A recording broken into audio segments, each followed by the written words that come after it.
रहा है देश का अब तक का सबसे बड़ा आईपीओ Hyundai मोटर इंडिया का। और आज क्योंकि मंगलवार है, निफ्टी फाइनेंशियल सर्विसेज इंडेक्स यानी कि फिन निफ्टी की एक्सपायरी का दिन। गिफ्ट निफ्टी कह रहा है कल की अच्छी हफ्ते की शुरुआत के बाद आज एक फ्लैटिश नोट पे शायद आप कामकाज की शुरुआत होती हुई देखें। जहां कल क्लोज हुए थे उसी के इर्द गिर्द इस समय गांधीनगर से संकेत आते हुए। और मास को देख लिया था स्क्रीन पे आपने। इनसे जानेंगे ग्लोबल मूड, वीरू बताएंगे निफ्टी बैंक की स्ट्रैटेजी और हर्षदा बताएंगी सारे इंपॉर्टेंट स्टॉक्स इन न्यूज। लाइए क्विकली एशिया रखिए स्क्रीन पे। जापान पे तवज्जो मत दीजिएगा। निकाई का बाजार वैसे कल बंद था और वैसे भी डेवलप्ड मार्केट है इस रीजन का, तो उस पर अपन जैसी ज्यादा तवज्जो नहीं देते।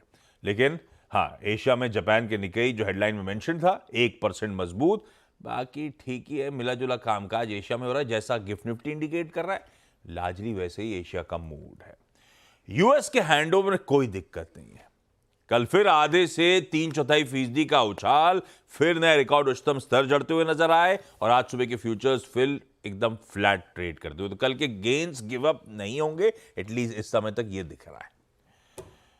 ऐसे में क्या क्या हुआ, डेवलपमेंट्स कैसे हैं, हरमाज बताएंगे। हरमाज, गुड मॉर्निंग। कैसे हैंडओवर है, कैसा क्यों है? गुड मॉर्निंग आशीष। हैंडओवर बहुत अच्छा है और आपने नोटिस किया होगा कि जब आपके सर में दर्द होता है तो किसी तरह का काम नहीं हो पाता आपसे। जब सर दर्द कम होने लगता है ना तो things start falling into place, जैसे आप कहते हैं। तो जो बड़े सर दर्द थे जिनकी हम बातें करते आ रहे हैं पिछले 1-2 हफ्तों से, वो अब थोड़े से कम होते हुए नजर आ रहे हैं।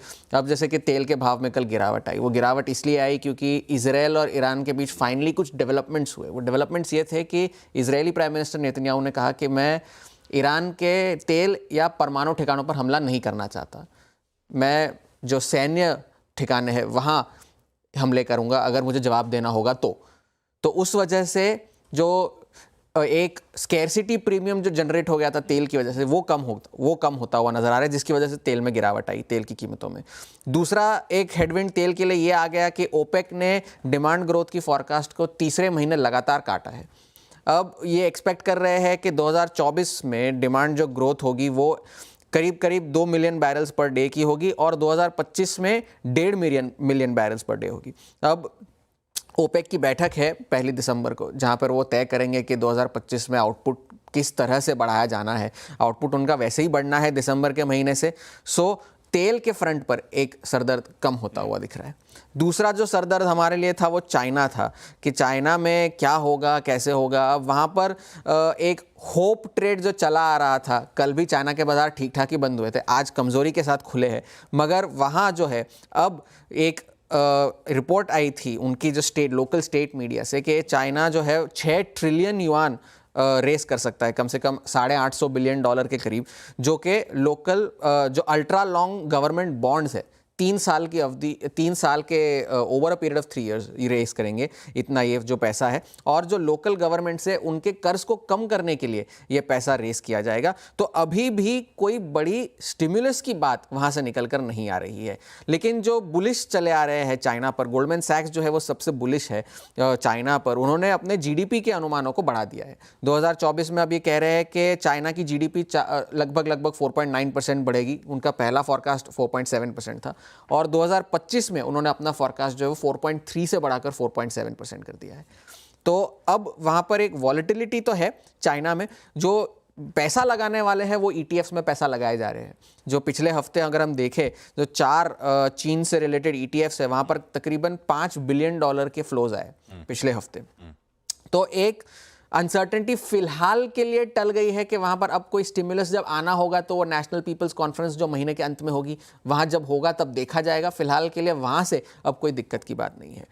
अमेरिका का हैंडओवर, यूएस का, वॉल स्ट्रीट का आपने कहा बहुत अच्छा था। डाउ जोन्स 43,000 के ऊपर बंद हुआ। S&P 500 ने 46वीं बार कल रिकॉर्ड हाई बनाया 2024 में और नैस्डैक जो है अब अपने रिकॉर्ड हाई से बहुत नज़दीक आ चुका है। तो अब अर्निंग्स वहाँ पर एक फोकस बन गया, क्योंकि अब ये मानकर चल रहे हैं कि फेड अब 25 बेसिस पॉइंट से रेट कट करेगा नवंबर में। तो अब वो एक कॉन्वर्सेशन बैक स्टेज चला गया है, अब अर्निंग्स पे फोकस आ गया है। अब कहना, अब तक फिलहाल S&P 500 की 30 कंपनियों ने अपने नतीजे घोषित किए हैं, जिसमें उन्होंने अपने अनुमानों को एक ऑन एन एवरेज 5% से बीट किया है। और इसी वक्त जून के महीने में जून के क्वार्टर में जब रिजल्ट्स आए थे तो 3% से बीट किया था। सो अर्निंग्स अब तक अच्छे रहे हैं, ये बोफा का डेटा कह रहा है। मगर बर्नस्टीन जो है वो अब थोड़ा सा सतर्क है, वो कह रहा है कि ये तो ठीक है, नतीजे फिलहाल अच्छे भले आए हो, लेकिन साल दर साल जो ईपीएस ग्रोथ है इस क्वार्टर की वो जून के मुकाबले अब भी बहुत कम होगी, ये बर्नस्टीन का अनुमान है।